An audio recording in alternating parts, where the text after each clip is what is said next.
नमस्कार बच्चों, मैं Lata Goswami model higher secondary school TT Nagar Bhopal से आप सभी का स्वागत करती हूँ।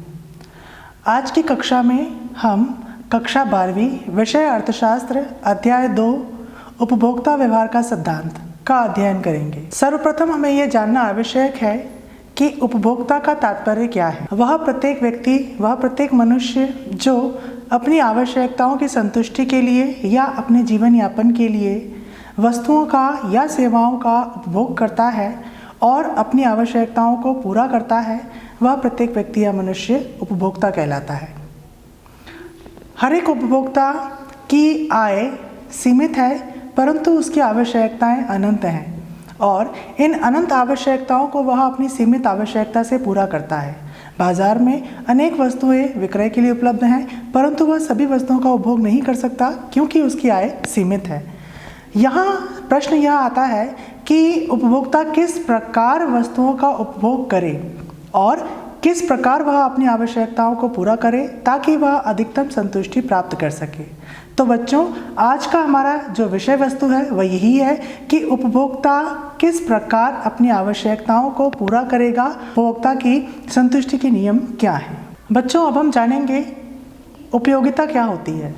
जैसा कि अभी आपने सुना कि एक उपभोक्ता वस्तुओं का उपभोग करता है जिससे उनकी आवश्यकताओं की संतुष्टि हो पाए, और एक उपभोक्ता क्यों किसी वस्तु का उपभोग करता है। तो इस प्रश्न का उत्तर यह होगा कि जिससे वह अपनी आवश्यकताओं की संतुष्टि करना चाहता है, जिससे उसे उपयोगिता प्राप्त हो। इस सभी संदर्भ में हमारा प्रश्न यही आता है कि उपयोगिता होती क्या है। उपयोगिता किसी भी आवश्यकता को संतुष्ट करने की शक्ति है। उपयोगिता का तात्पर्य यह है कि जब मनुष्य किसी भी वस्तु का उपभोग कर संतुष्टि प्राप्त करता है तो यह माना जाता है कि वह उपयोगिता प्राप्त कर रहा है। उपयोगिता का तात्पर्य लाभदायकता से समझा जाता है। जैसा कि हम कह सकते हैं कि किसी भी वस्तु के उपभोग से व्यक्ति को लाभ प्राप्त हो। कुछ वस्तुएं ऐसी भी होती हैं जो हानिकारक होती हैं, जिन्हें हम उपयोगी नहीं मान सकते, जो कि अनुपयोगी होती हैं। परंतु अर्थशास्त्र के संदर्भ में प्रत्येक वस्तु जो मनुष्य की आवश्यकता को पूरा करे, चाहे फिर वह हानिकारक हो या लाभदायक, सभी वस्तुओं में उपयोगिता मानी जाएगी। जैसे छोटे बच्चे के लिए दूध और एक शराबी मनुष्य के लिए शराब, दोनों ही वस्तुएं उन व्यक्तियों की आवश्यकताओं को पूरा कर रही हैं, तो यह माना जाएगा कि दोनों वस्तुओं में उपयोगिता है। अतः उपयोगिता का तात्पर्य केवल व्यक्ति की आवश्यकता की संतुष्ट करने की शक्ति से लगाया जा सकता है।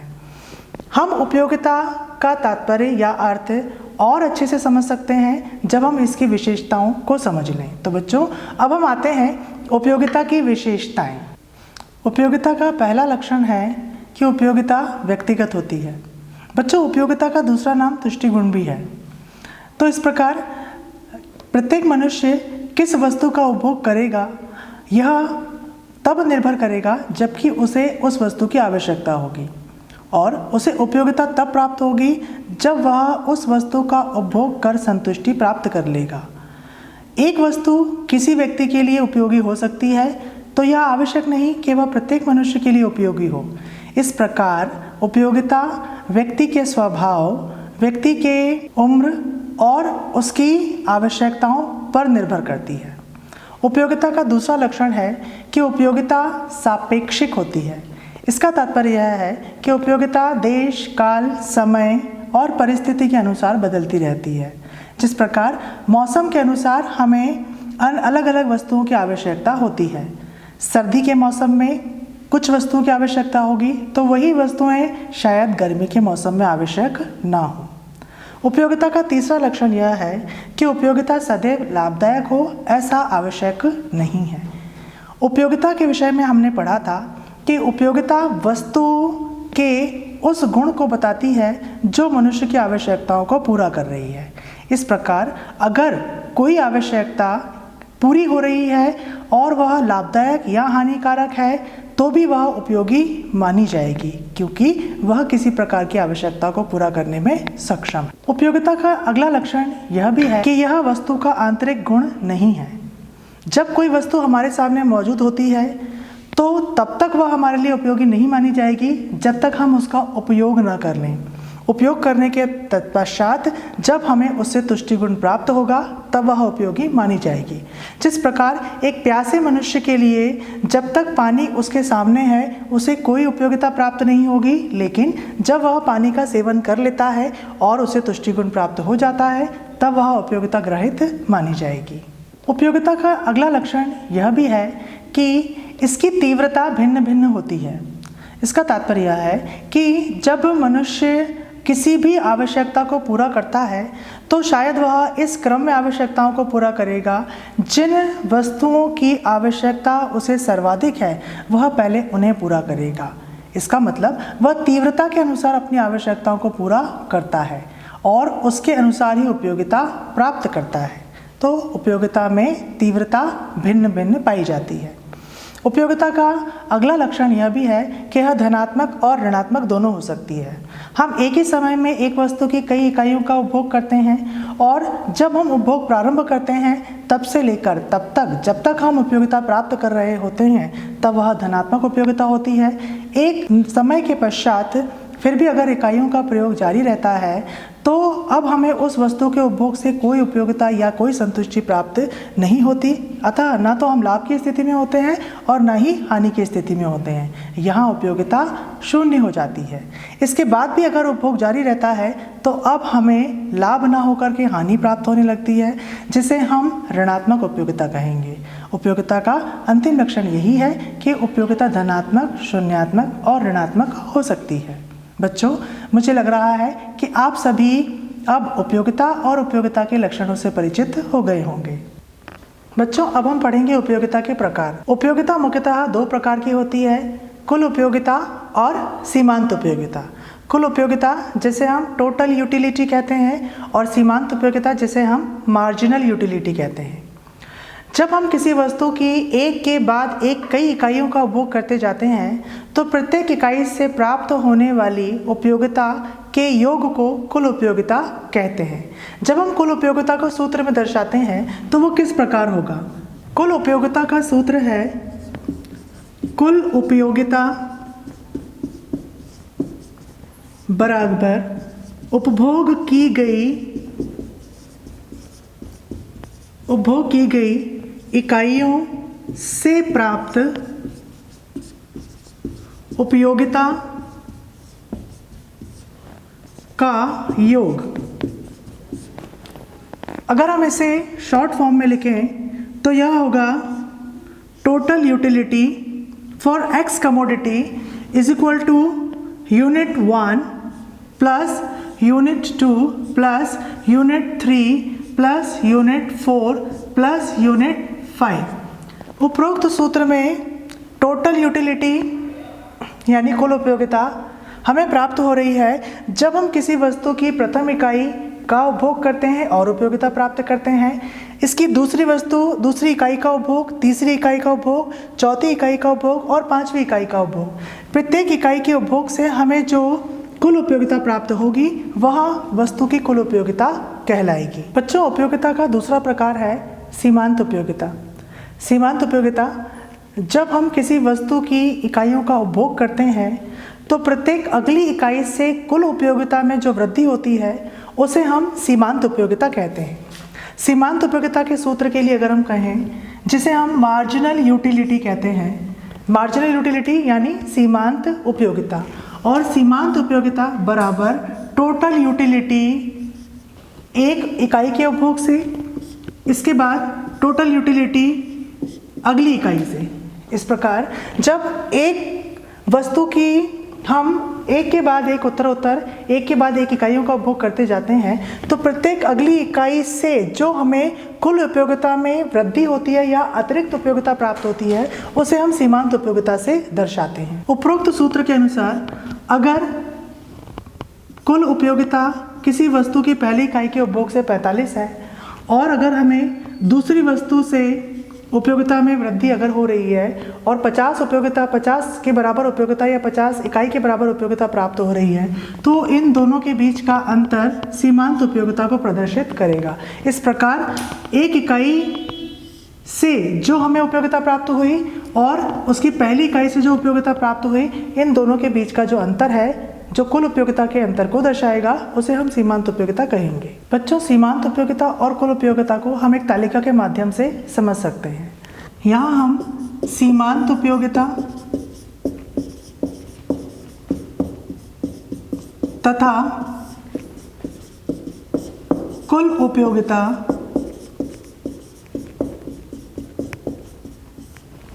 तालिका को प्रदर्शित कर रहे हैं। हमने एक उदाहरण लिया जिसमें हम किसी एक वस्तु की इकाइयों का प्रयोग करते हैं। अगर हम प्रथम इकाई का प्रयोग करते हैं तो हम मान लेते हैं कि हमें वस्तु की प्रथम इकाई से कुछ भी उपयोगिता प्राप्त नहीं हो रही, या अगर हम जब प्रारंभ में किसी भी वस्तु का बिल्कुल भी प्रयोग नहीं कर रहे होते तब हमें उससे कोई भी उपयोगिता प्राप्त नहीं होती। जब हम प्रथम इकाई का प्रयोग करते हैं तब हमें उपयोगिता प्राप्त होती है। यहाँ मैं अनुमान लगा रही हूँ कि हमें 20 यूटिल के बराबर उपयोगिता प्राप्त हो रही है। इस प्रकार जब हम दूसरी इकाई का प्रयोग करते हैं तो दूसरी इकाई से अब हमारी उपयोगिता में वृद्धि होगी, और दूसरी इकाई के उपभोग से अगर यह उपयोगिता 35 के बराबर हमें प्राप्त होती है, तीसरी इकाई के उपभोग से अगर अब उपयोगिता में वृद्धि 45 के बराबर, और चौथी इकाई के उपभोग से कुल उपयोगिता 50, पाँचवीं इकाई के उपभोग से पुनः 50, छठवीं इकाई के उपभोग से 45 और सातवीं इकाई के उपभोग से अगर 35 के बराबर उपयोगिता प्राप्त हो रही है, तो यह कॉलम हमें कुल उपयोगिता को दर्शा रहा है। इसी के आधार पर हम सीमांत उपयोगिता ज्ञात कर सकते हैं।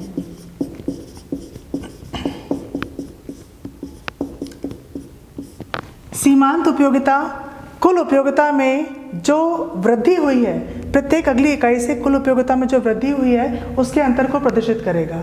उपरोक्त तालिका के आधार पर प्रथम इकाई से हमें कुछ भी सीमांत उपयोगिता प्राप्त नहीं होती, दूसरी इकाई से अब हमें 20 के बराबर उपयोगिता प्राप्त होगी, तीसरी इकाई में जब हम कुल उपयोगिता का अंतर ज्ञात करेंगे, यानी 35 में से जब 20 घटाएंगे तो जो हमें उपयोगिता प्राप्त हो रही है वह सीमांत उपयोगिता कहलाएगी। वस्तुतः प्रत्येक अगली इकाई के उपभोग से जो कुल उपयोगिता में वृद्धि हुई है उसकी तुलना जब हम पिछली इकाई से प्राप्त कुल उपयोगिता से करते हैं तो हमें सीमांत उपयोगिता प्राप्त होती है। इस आधार पर जब हम तीसरी इकाई पर जाते हैं तब हमारी सीमांत उपयोगिता 45 में से 35 घटाने पर 10 प्राप्त होती है। चौथी इकाई से यह 5 प्राप्त होगी। हम पाँचवीं और छठवीं इकाई पर जब हम देख रहे हैं तो चौथी और पाँचवीं इकाई में उपयोगिता अब स्थिर हो गई है, और स्थिर हो गई है इसका तात्पर्य यह है अब हमें चौथी इकाई के बाद पाँचवीं इकाई से कुल उपयोगिता में कोई वृद्धि नहीं हो रही है, अतः सीमांत उपयोगिता शून्य हो गई है। इसके बाद भी अगर उपभोग जारी रहता है तब हमारी कुल उपयोगिता में कहीं ना कहीं गिरावट आना शुरू हो जाती है और हमारी सीमांत उपयोगिता अब ऋणात्मक रूप में चली जाती है।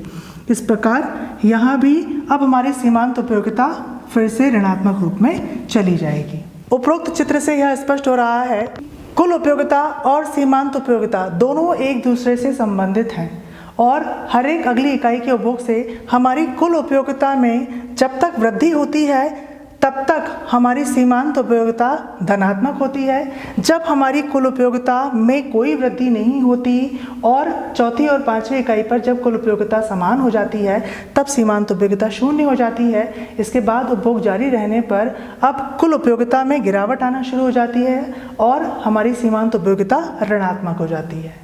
इस प्रकार सीमांत उपयोगिता को हम 3 पहलुओं में समझ सकते हैं: धनात्मक सीमांत उपयोगिता, शून्यात्मक सीमांत उपयोगिता और ऋणात्मक सीमांत उपयोगिता। तालिका से स्पष्टीकरण के बाद अब हम उपयोगिता के प्रकारों को और कुल उपयोगिता और सीमांत उपयोगिता में संबंध को उपरोक्त चित्र के माध्यम से समझ सकते हैं। उपरोक्त चित्र में यह वक्र कुल उपयोगिता को प्रदर्शित कर रहा है और यह एक लाइन सीमांत उपयोगिता को प्रदर्शित कर रहे हैं, जिसे हम टोटल यूटिलिटी और मार्जिनल यूटिलिटी से दर्शा रहे हैं। उपरोक्त चित्र में कुल उपयोगिता सबसे पहले बढ़ती है, एक समय के बाद वह घटती दर से बढ़ती है और एक जगह पर जाकर स्थिर होती है जहाँ पर कुल उपयोगिता सर्वाधिक होती है। इसके बाद कुल उपयोगिता घटना शुरू हो जाती है। सीमांत उपयोगिता की प्रकृति है कि वह जैसे जैसे हम उपभोग जारी रखते हैं या उपभोग करते जाते हैं तब सीमांत उपयोगिता घटती दर से प्राप्त होती है और एक बिंदु पर जाकर यह शून्य हो जाती है। इसके बाद यह ऋणात्मक हो जाती है। अगर हम कुल उपयोगिता और सीमांत उपयोगिता में संबंध की व्याख्या करें तो हमें दिखाई देगा कि जब कुल उपयोगिता में वृद्धि हो रही है, जब कुल उपयोगिता में वृद्धि हो रही है तब सीमांत उपयोगिता घट रही है और जब कुल उपयोगिता सर्वाधिक है यानी जब कुल उपयोगिता अधिकतम है तब सीमांत उपयोगिता शून्य हो गई है। यह वह स्थिति है जहाँ पर उपभोग करने पर ना तो हमें उपयोगिता प्राप्त होती है और ना ही हानि प्राप्त होती है।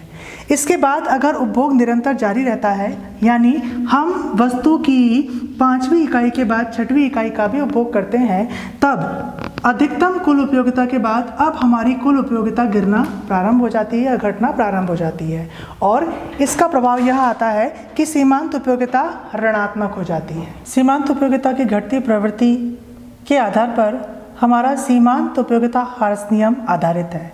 सीमांत उपयोगिता ह्रास नियम उपभोग का महत्वपूर्ण नियम है। उपभोक्ता जब किसी वस्तु का उपभोग करता है तो वह अपनी सीमित आय को भी ध्यान में रखता है और एक समय में वह एक ही वस्तु का प्रयोग नहीं कर रहा होता बल्कि अनेक वस्तुओं का प्रयोग करता है, परंतु वह वस्तु का प्रयोग किस प्रकार करे इसके लिए सीमांत उपयोगिता ह्रास नियम सहायता देता है। सीमांत उपयोगिता ह्रास नियम इस प्रवृत्ति पर आधारित है कि जब मनुष्य किसी वस्तु का प्रयोग करता है और अगर वह प्रथम बार उस वस्तु का प्रयोग कर रहा है या वह समय के अंतराल से इकाइयों का प्रयोग कर रहा है तब प्रारंभ में उसे उस वस्तु की तीव्रता अधिक होगी, अतः सीमांत उपयोगिता अधिकतम होगी और जैसे जैसे वह वस्तु की उन इकाइयों का प्रयोग करता जाएगा उससे प्राप्त होने वाली सीमांत उपयोगिता घटती जाएगी। उपभोग अगर निरंतर जारी रहे तो एक बिंदु ऐसा आएगा या एक समय ऐसा आएगा जबकि सीमांत उपयोगिता शून्य हो जाएगी। इसके बाद भी अगर उपभोग जारी रहेगा तो सीमांत उपयोगिता ऋणात्मक हो जाएगी। सीमांत उपयोगिता ह्रास नियम को हम गोसेन के नियम के नाम से भी जानते हैं। इसके अतिरिक्त सीमांत उपयोगिता ह्रास नियम को क्रमागत उपयोगिता ह्रास नियम भी कहा जाता है तथा यह तृप्ति का नियम भी कहा जाता है। संक्षेप में, यदि अन्य बातें समान रहें और उपभोक्ता एक समय में एक ही वस्तु की उत्तरोत्तर इकाइयों का उपभोग करता जाता है तो उससे प्राप्त होने वाली सीमांत उपयोगिता घटती जाती है। यही सीमांत उपयोगिता ह्रास नियम है। सीमांत उपयोगिता ह्रास नियम को हम उपरोक्त तालिका तथा चित्र के माध्यम से समझ सकते हैं। उपरोक्त तालिका के अनुसार जब हम वस्तु की इकाइयों का उपभोग कर रहे हैं तब प्रथम, द्वितीय, तृतीय इकाई का उपभोग करने पर हमें कुल उपयोगिता 20, 35 और 45 के बराबर प्राप्त होती है। तब हमारी सीमांत उपयोगिता घट रही है और जब हम चौथी और 5वीं इकाई का उपभोग करते हैं तब हमारी कुल उपयोगिता सर्वाधिक होगी, 50 यूटिल के बराबर उपयोगिता होगी। यहाँ सीमांत उपयोगिता की प्रवृत्ति यह है कि सीमांत उपयोगिता घट रही है और जब हमारी कुल उपयोगिता सर्वाधिक है जिसमें कुल उपयोगिता में कोई परिवर्तन नहीं आ रहा तब हमारी सीमांत उपयोगिता शून्य हो जाती है और उसके बाद भी अगर हम उपभोग जारी रखते हैं और वस्तु की 6वीं इकाई का उपभोग करते हैं तब हमें उपयोगिता के स्थान पर ऋणात्मक उपयोगिता प्राप्त होती है और कुल उपयोगिता घटने लगती है। यहाँ सीमांत उपयोगिता -5 हो जाएगी और कुल उपयोगिता अब हमें घटती दर से प्राप्त होगी। चित्र में देखने से यह स्पष्ट होता है कि यह रेखा AB रेखा सीमांत उपयोगिता को प्रदर्शित कर रही है। सीमांत उपयोगिता के अनुसार जब हमने प्रथम इकाई का उपभोग किया तब हमारी कुल उपयोगिता 20 थी और यहाँ A बिंदु से लेकर जब हम 5वीं इकाई का उपभोग कर रहे हैं तब हमारी सीमांत उपयोगिता धनात्मक है। 5वीं इकाई के उपभोग पर सीमांत उपयोगिता शून्य हो जाती है। इसके बाद भी अगर उपभोग जारी रहता है तो सीमांत उपयोगिता ऋणात्मक हो जाती है, यह -5 में चली जाती है। इस प्रकार एक ही समय में अगर कोई उपभोक्ता किसी वस्तु की उत्तरोत्तर इकाइयों का उपभोग करता है तो उनसे प्राप्त होने वाली सीमांत उपयोगिता घटती जाती है। बच्चों, मैं आपसे इस संदर्भ में एक प्रश्न करना चाहूँगी कि जब हम उपभोग कर रहे होते हैं और सीमांत उपयोगिता ऋणात्मक होती है तब कुल उपयोगिता किस स्थिति में होगी? इस प्रश्न का उत्तर मैं आपको इसी वीडियो के अंत में दूंगी। बच्चों, सीमांत उपयोगिता ह्रास नियम कुछ मान्यताओं पर आधारित है। यह वह स्थितियां हैं जो लागू होंगी तब सीमांत उपयोगिता ह्रास नियम दिखाई देगा। सीमांत उपयोगिता ह्रास नियम की मान्यताओं में पहली मान्यता है कि उपयोगिता को मापा जा सकता है, यानी हम उपयोगिता को इकाइयों में, यूनिट्स में या यूटिल में माप सकते हैं। सीमांत उपयोगिता ह्रास नियम की दूसरी मान्यता है कि वस्तु गुण आकार में समान हो, यानी हम जिन वस्तुओं का प्रयोग कर रहे हैं वह वस्तुएं गुण, आकार, मात्रा में समान होनी चाहिए। अगर हम किसी मनुष्य को वस्तु की इकाई का उपभोग करने के लिए देते हैं और प्रथम समय हम उसे बहुत छोटी मात्रा में वस्तु उपलब्ध कराते हैं और उसके बाद उसकी हम बड़ी मात्रा उपलब्ध कराते हैं, तो शायद अब हमें सीमांत उपयोगिता बढ़ते क्रम में प्राप्त होगी। वहाँ पर यह नियम लागू नहीं होगा। उपयोगिता ह्रास नियम की तीसरी मान्यता है स्थानापन्न वस्तुओं के मूल्य समान हो। स्थानापन्न वस्तुएं वे वस्तुएं होती हैं जिन्हें हम एक वस्तु के स्थान पर प्रयोग में लाते हैं। जब दूसरी वस्तु यानी स्थानापन्न वस्तु के मूल्य में परिवर्तन आएगा तब वहाँ प्रथम वस्तु पर सीमांत उपयोगिता ह्रास नियम लागू नहीं होगा। सीमांत उपयोगिता ह्रास नियम की मान्यता है कि उपभोग का समय एक ही हो, मतलब जब हम वस्तु का उपभोग कर रहे होते हैं तब समय एक ही होना चाहिए। अगर समय में अंतराल आ जाता है या थोड़ी समय बाद हम फिर से उपभोग करते हैं तब सीमांत उपयोगिता ह्रास नियम लागू नहीं होता, क्योंकि एक आवश्यकता को पूरा करते समय और करने के बाद थोड़े समय बाद फिर से वही आवश्यकता हमारे लिए प्रकट हो जाती है और वह हमारी उपयोगिता को बढ़ा देती है। उपयोगिता ह्रास नियम की अगली मान्यता यह है कि उपभोक्ता की मानसिक स्थिति सामान्य हो। अगर मनुष्य वस्तु का प्रयोग कर रहा है और उसकी मानसिक स्थिति स्थिर नहीं है तब सीमांत उपयोगिता ह्रास नियम लागू नहीं होगा। उपयोगिता ह्रास नियम की अगली मान्यता यह है कि उपभोक्ता की रुचि, फैशन, आदतों इसमें परिवर्तन नहीं होना चाहिए। हम सभी जानते हैं कि जब वह व्यक्ति किसी वस्तु का प्रयोग करता है तो वह अपनी आदत, अपने फैशन या फिर तकनीक के अनुसार वस्तुओं का प्रयोग करता है, और अगर इनमें परिवर्तन आता है तब उपयोगिता ह्रास नियम लागू नहीं होगा। उपयोगिता ह्रास नियम की अगली मान्यता है उपभोक्ता की आय में भी परिवर्तन नहीं होना चाहिए। अगर उपभोक्ता की आय में परिवर्तन होता है तो वह उपभोग में भी परिवर्तन लाएगा और वहाँ सीमांत उपयोगिता ह्रास नियम लागू नहीं होगा। उपयोगिता ह्रास नियम की अंतिम मान्यता है कि यह व्यक्ति विशेष पर लागू होता है, यानी जब हम एक समय में किसी एक उपभोक्ता पर वस्तु के प्रयोग या उपयोगिता को ज्ञात कर रहे होते हैं तब वहाँ उसी व्यक्ति पर यह नियम लागू होगा, अन्य व्यक्ति पर नहीं। बच्चों, सीमांत उपयोगिता ह्रास नियम के कुछ अपवाद भी हैं, अतः यह वह परिस्थितियां हैं जहां यह नियम लागू नहीं होगा। जैसे सर्वप्रथम, अगर इकाइयों की संख्या बहुत छोटी है, यानी वस्तु की उपभोग इकाई अगर बहुत छोटी है तब उपयोगिता ह्रास नियम लागू नहीं होगा, क्योंकि जब हम छोटी से छोटी इकाई को उपभोग करते हैं तो उसके बाद हर अगली इकाई हमारी उपयोगिता को बढ़ा देती है। दूसरी बात, मादक वस्तुओं पर उपभोग पर उपयोगिता ह्रास नियम लागू नहीं होगा, क्योंकि यहाँ पर ऐसी वस्तुएं हैं ये जो हमारी मनोवृत्ति को बदल देती हैं और हम इनकी कितनी भी इकाइयों का उपभोग कर लें हमारी सीमांत उपयोगिता बढ़ती जाती है। सीमांत उपयोगिता ह्रास नियम का तीसरा अपवाद है कि दुर्लभ और अद्भुत वस्तुएं जिनका संग्रह करते हैं वहाँ यह नियम लागू नहीं होता, क्योंकि संग्रह करने की इच्छा हमारी उपयोगिता को और बढ़ाती जाती है। इसके बाद अगर कुछ व्यक्तिगत अपवादों को लें और कुछ वास्तविक अपवादों को लें तो अगर हम बहुत सुमधुर गायन सुन रहे होते हैं तब भी वहाँ उपयोगिता ह्रास नियम लागू नहीं होता, क्योंकि अगर कोई व्यक्ति कविता सुनने में या फिर किसी प्रकार के गायन में रुचि रखता है तो वह जितना गायन सुनता जाएगा या जितनी कविताएं सुनता जाएगा उसकी इच्छा और रुचि और बढ़ती जाएगी और वहाँ सीमांत उपयोगिता ह्रास नियम लागू नहीं होगा। बच्चों, आज के वीडियो में मेरा प्रश्न था कि जब सीमांत उपयोगिता ऋणात्मक होती है तब कुल उपयोगिता किस स्थिति में होती है। इस प्रश्न का उत्तर यह है कि जब सीमांत उपयोगिता ऋणात्मक होती है तब कुल उपयोगिता घटने लगती है। बच्चों, मुझे पूरी उम्मीद है कि आज आप उपभोक्ता व्यवहार सिद्धांत को भली भांति समझ गए होंगे। आज की कक्षा के लिए मेरा आपसे प्रश्न है कि क्रमागत उपयोगिता ह्रास नियम को चित्र और तालिका के माध्यम से समझाइए। मुझे पूरी आशा है कि आप इस प्रश्नों के उत्तरों को बहुत अच्छे से दे पाएंगे। धन्यवाद।